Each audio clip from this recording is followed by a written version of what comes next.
get lost, feel the temperature rise. Baby, tell me one more beautiful night. One touch and I ignite. I feel the heat as we collide, like a fever that feels so right. So baby, tell me one more beautiful night. One touch and I ignite.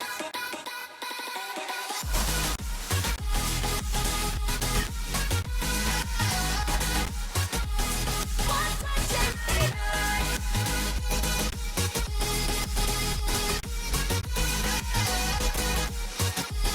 One touch and I ignite.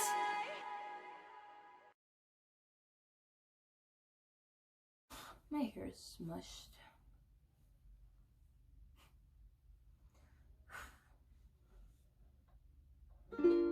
Set out your pieces, believe those alone.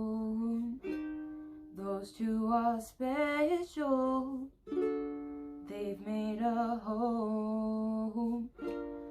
Two sides of the same coin, at the ends of the board, they long for each other. Their want grows more, don't you wanna see them step on their own? Can't you hear their hearts beat beside the throne?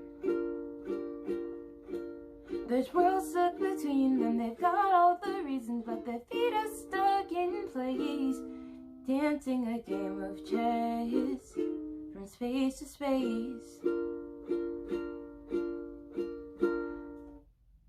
Push past all the bishops, the pawns and the rooks.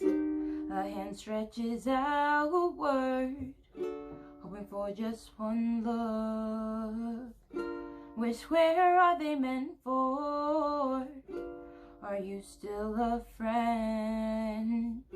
The lines blur together, and the dance starts again. Don't you wanna see them step on their own? Longing left on their lips, fingers grazing their souls. Hearts already locked and steps on ever stopping. They're always stuck in play, dancing around their hearts, averting their gaze. So what are you afraid of? What stops your heart? No, the board falls away as you run out of time. Ooh. Seconds slip through your fingers, the game marches on. What will you say when there's nothing in your way? I finally wanna take a step on my own, fight for my dreams to be real, for this song in my soul. I want to go farther, can't wait any longer. I just wanna hear you say, oh, won't you dance with me? This night of yours has so much more to say. Music or not, we'll move to this waltz, baby. I'm never going away. This is my song to you. Let's start our game.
Hi, my name is Jacob Alachnowicz, and this is my submission to the Forest Park Talent Show.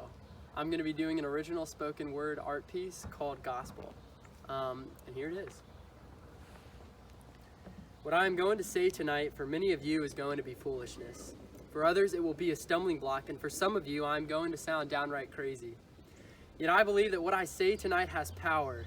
It has the power to transform lives, to take a dead man and bring him back to life, to save a soul.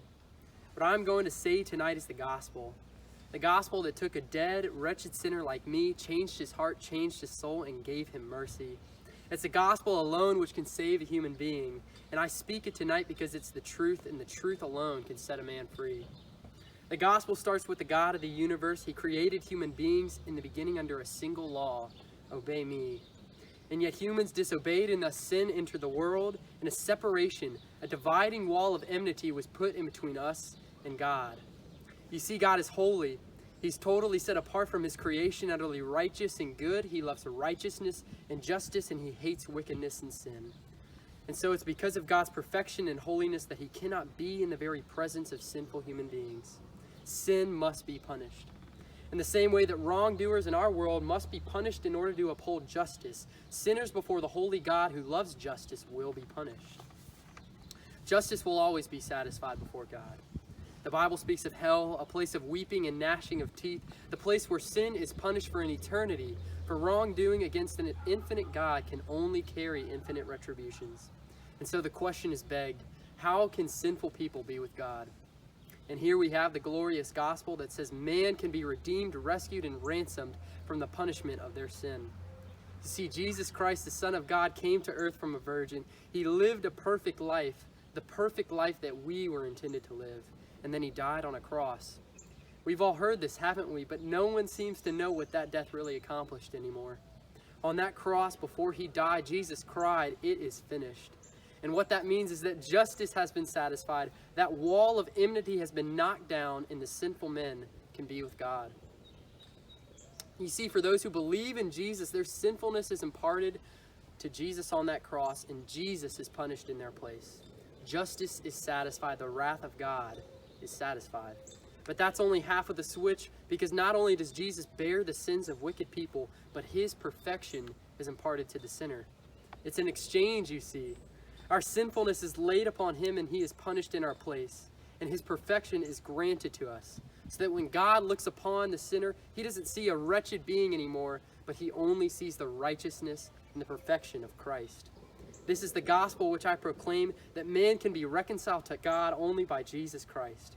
And the gospel gets yet better because 3 days later, Jesus rose from the grave, proving that what he did on that cross was true. He came out victorious over the sins that he died for. This is the gospel, that any man, woman, and child who repents of their sins, who turns from their evil ways and believes solely in this gospel truth, will be saved. And an eternity will be spent with God forever in heaven. And for those who believe, they will be transformed, for the God-man Jesus Christ has saved their life. How can they not at the very least serve him with all their life? You see, in America, many profess Christ and yet act as if Christ never really died, that he never really saved their lives, and this simply can't be the case. The Bible teaches that a life saved by Jesus alone will result in obedience from a grateful heart to God for sending Jesus. And so I, a sinful man rescued by Jesus, call all of you guys to come to the Savior. When I look around me in this world, I see injustice, unrighteousness, and sin. And we so often fall into the lie that politics can save this beautiful country, that unity can end racism, that smart policies can end injustice, and that a certain political leader can bring back our country into glory. But we have it all wrong. The only hope our country has is the gospel. It is the only way that true unity can be accomplished, that racism and injustice can end. Only the gospel can change the heart of a sinful man. And so I call all of you to die to yourselves today, to deny any goodness in yourself, to flee from what your sinful heart wants to cling to, and to cling to the cross. This is why the gospel is offensive. It tells a sin-infatuated generation to submit their lives entirely to another, to drop any spiritual, religious system they're clinging to hope for, and cling to Jesus alone. And my hope and prayer is that every one of you listening now will do that, will find their life in the death of Christ, so anyone who has ears, let him hear what I have to say today. Thank you.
Your party was too crowded for me at the house of a girl I hadn't seen since grade 3.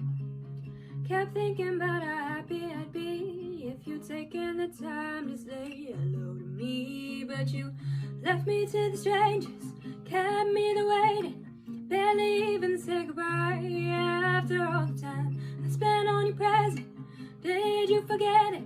Knowing you would probably never left that house. And how's Sedalia, how's Missouri, how's driving with your friends, how's your brother and your sisters?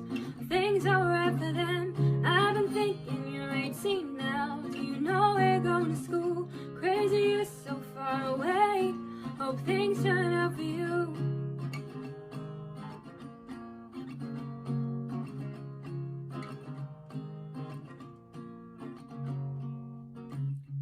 Should know, cause every time we made plans you were late, didn't know how to cancel in advance.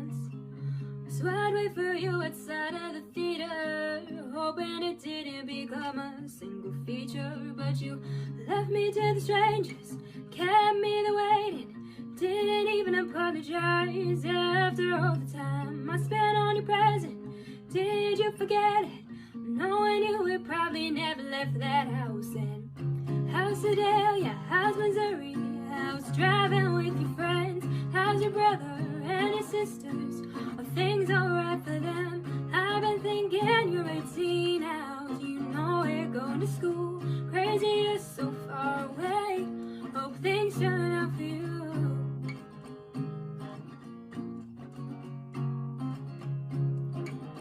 Oh, and these 2 years have been a wild ride, trying to get the thought of you off my mind. Maybe it'd be easier to let it go if it didn't know, if I didn't know.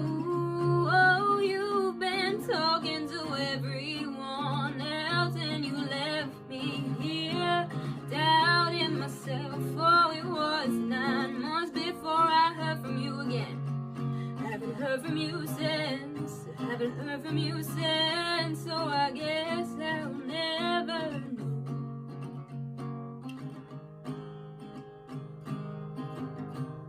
Whoa. How's Sedalia, how's Missouri, how's driving with your friends, how's your brother and your sisters? Hope things are alright for them. I've been thinking you're 18 now. Do you know we're going to school? All the things I would have said if I'd have known it was the last I'd hear from you. Thanks for listening.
Baby, I miss